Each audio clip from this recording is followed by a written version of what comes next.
प्रभु की स्तुति हो। प्रभु ने दी हुई अवसर के लिए मैं धन्यवाद करता हूँ। और आए आज हम की वचन की ओर जाएंगे और वचन में से जाने से पहले एक अध्याय को हम पढ़ेंगे। मरकुस की सुसमाचार उसकी 11 अध्याय, मरकुस की सुसमाचार उसकी 11 अध्याय और 25 वचन को हम पढ़ेंगे। और जब कभी तुम खड़े हुए प्रार्थना करते हो तो यदि तुम्हारे मन में किसी भी और की कुछ विरोध हो तो क्षमा करे, इसीलिए कि तुम्हारा स्वर्गीय पिता भी तुम्हारे अपराध क्षमा करे। आए प्रार्थना करेंगे। स्वर्गीय पिता परमेश्वर, तेरे धन्यवाद करते हैं प्रभु, आज का वचन हमें पढ़ने के लिए मदद करे और समझने के लिए बुद्धि और ज्ञान दे प्रभु जी। प्रार्थना सुना, धन्यवाद, यीशु के नाम से प्रार्थना करते हैं, आमीन। आज के वचन के अनुसार आज हमारा विषय है फॉरगिवनेस, क्षमा। और मैं विश्वास करता हूं कि मसीह जीवन में अगर हमें आगे बढ़ना है या मसीह जीवन में अपने आप को डेवलपमेंट करना है या मसीह के साथ हमें एक होना है तो क्षमा करना बहुत जरूरी है। अगर आपको जैसे कि बस में बैठना है तो अगर आपको एक गांव से दूसरी गांव में जाना है तो टिकट की जरूरत पड़ती है, पैसा की जरूरत पड़ती है। परमेश्वर आपकी प्रार्थना को सुनने के लिए, परमेश्वर आपकी नजदीक आने के लिए भी आपको एक दूसरे को क्षमा करने का जरूरत है। अगर आपको स्वर्ग का राज्य जाना है तो आपको क्षमा करना पड़ेगा। हालेलुया। तो यहाँ पर आज हम देखेंगे कि फॉरगिवनेस, क्षमा, बाइबल में काफी बार यीशु मसीह हमें सिखाते हैं कि जैसा हमारे स्वर्गीय पिता हमारे अपराध को क्षमा किए हुए वैसे हम भी करें। और ये जो पवित्र वचन में काफी बार यही मेंशन किया गया है कि एक दूसरे को क्षमा करो, एक दूसरे को सह लो। ये बात को हम देख सकते हैं। जैसे कि हमने मरकुस उसकी 11 अध्याय और 25 वचन में हमने पढ़ा है, और जब कभी तुम खड़े हुए प्रार्थना करते हो तो यदि तुम्हारे मन में किसी की ओर से कुछ विरोध हो तो क्षमा करो, इसीलिए कि तुम्हारा स्वर्गीय पिता भी तुम्हारे अपराध क्षमा करे। अगर हम क्षमा करते हैं तो स्वर्गीय पिता हमारी पाप को क्षमा करते हैं। मैं आज आपको 3 बातें बताऊंगा क्षमा के ऊपर, 3 टाइप्स ऑफ फॉरगिवनेस। हम देखते हैं कि पहले मनुष्य के जिंदगी में, हमारे मसीह जीवन में आने के बाद ये 3 चीज बहुत जरूरी है। 3 टाइप से हम आदमी को क्षमा कर सकते हैं, एक दूसरे को सह सकते हैं। पहले हम देखेंगे पुनर्स्थापन। पुनर्स्थापन होना बहुत जरूरी है मसीह जीवन में। और मसीह जीवन में ये बहुत इंपॉर्टेंट रखता है कि हम कैसे एक दूसरे को, जैसे कि भाई भाई के बीच में झगड़ा हो जाता है लेकिन उनका खून का रिश्ता रहता है, इसको फिर से रिन्यू करने के लिए पुनर्स्थापन करना बहुत जरूरी है। जैसे कि हम देखते हैं कि परमेश्वर के सन्निधि में आने से पहले, परमेश्वर यीशु मसीह के पास आने से पहले अपने आप को परिष्कार, स्वच्छ और अपने आप को क्लीन करना बहुत जरूरी है। अपने आप को भला चंगा रखना, साफ सुथरा रखना बहुत ही जरूरी है, क्योंकि परमेश्वर जो है, यीशु मसीह जो है, वो पवित्र है और हमें पवित्र हो करके ही उसके पास आना है, तभी आपकी प्रार्थना का स्वीकार किया जाएगा। हम काफी बार सवाल उठाते हैं कि हमारी प्रार्थना प्रभु नहीं सुन रहे। अगर जब तक हम अपने जो विरोधी है या हमारी जो शत्रु है उसको अगर हम क्षमा नहीं कर पाते हैं तो हमारी प्रार्थना कैसे सुनी जाएगी?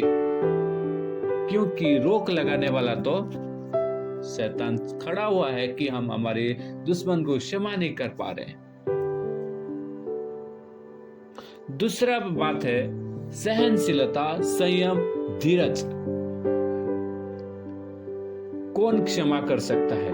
अगर हम पढ़ेंगे फिलिपियंस उसका 4 अध्याय और 42 वचन को अगर हम पढ़ेंगे, फिलिपियों की पत्री उसकी 4 अध्याय और 32 वचन,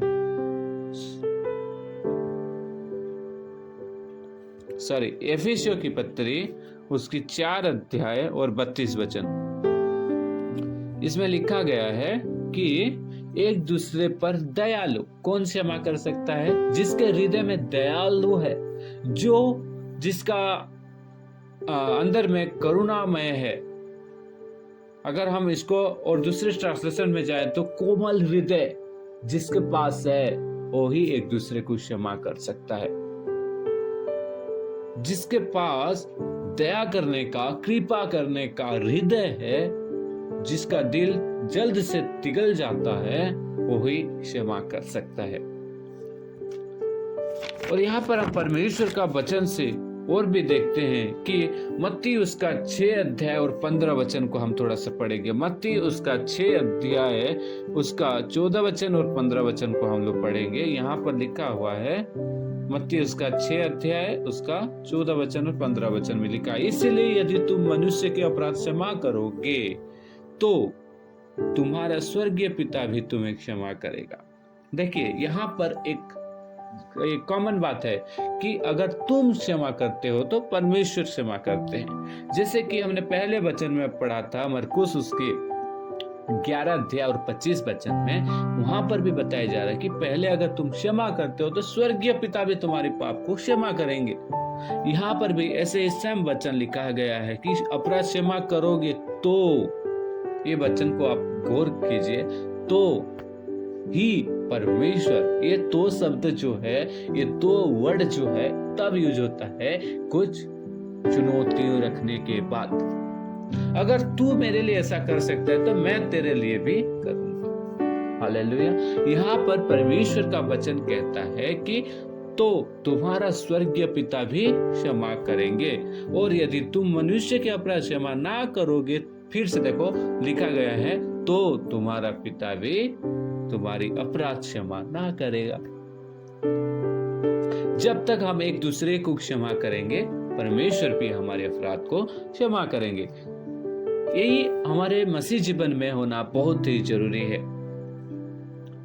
हम अगर पढ़ सकते हैं पहला यूहन्ना उसके पहले अध्याय और 9 वचन को हम थोड़ा पढ़ेंगे। पहले यूहन्ना उसका पहले अध्याय और 9 वचन, यहाँ पर लिखा गया है, यदि हम अपने पापों को मान ले तो वो हमारे पापों को क्षमा करने और हमें सब अधर्म से शुद्ध करने में विश्वास योग्य और धर्मी है।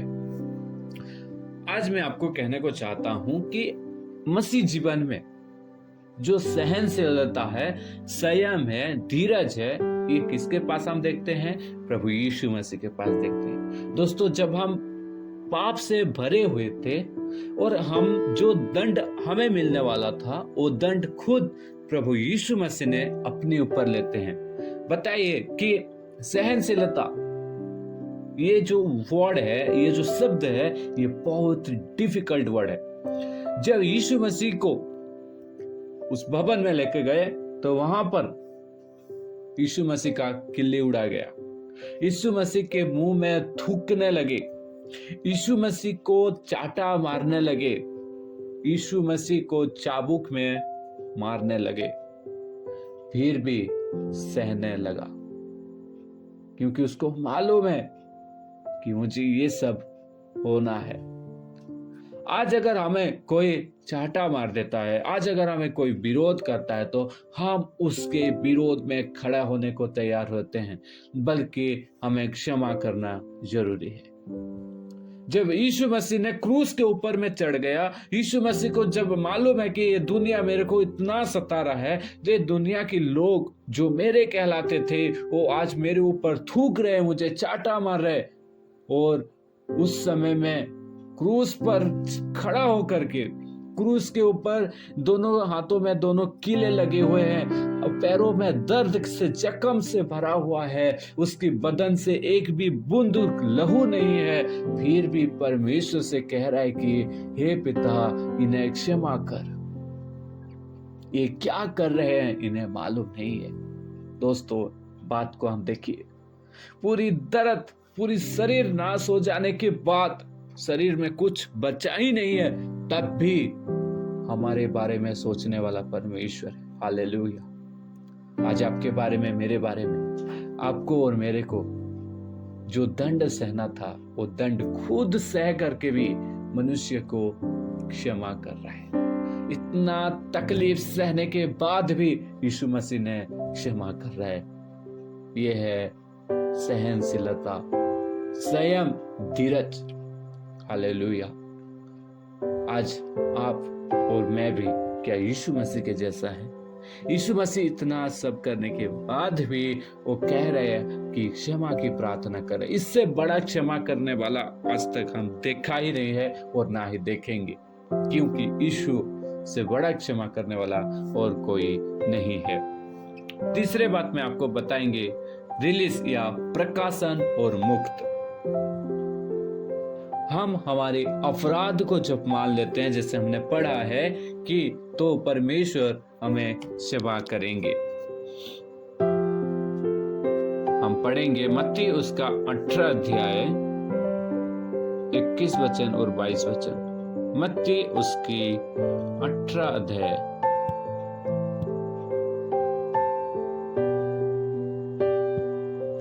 इसमें लिखा हुआ है, तब पतरस ने पास आकर उससे कहा, हे प्रभु, यदि मेरा भाई अपराध करता रहे तो मैं कितनी बार उसे क्षमा करूं? क्या 7 बार? यीशु ने उससे कहा, मैं तुझसे यह नहीं कहता कि 7 बार, वरन 7 बार के 70 गुणे तक। यहाँ पर पतरस अपने भाई के बारे में यीशु मसीह के पास आकर यीशु मसीह से पूछ रहा है कि मैं अपने भाई को कितना बार क्षमा कर सकता हूँ। देखिए, यीशु मसीह तो पूरी मानव जाति का पाप को अपने ऊपर ले लिया।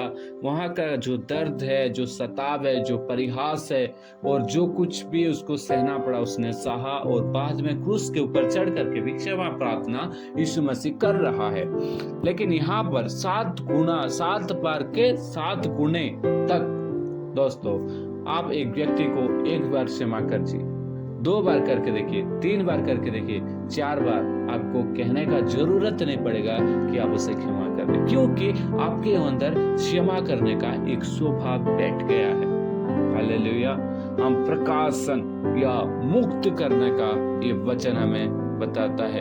प्रभु का वचन और भी हमें बताता है, कोलोसियों की पत्री उसके 3 अध्याय और 3 वचन में 13 वचन में हम देखेंगे। कोलोसियों 3 का 13 वचन यहाँ पर लिखा हुआ है, और यदि किसी को किसी पर दोष देने की कोई कारण हो तो एक दूसरे की सह लो। पहले समय सिखाता है कि अगर किसी को कोई प्रकार की दोष देना है, उससे पहले अपने आप को सह लो, क्या जरूरत है। फिर कहता है कि और एक दूसरे के अपराध क्षमा करो, जैसे प्रभु ने हमें अपराध को क्षमा किए हुए।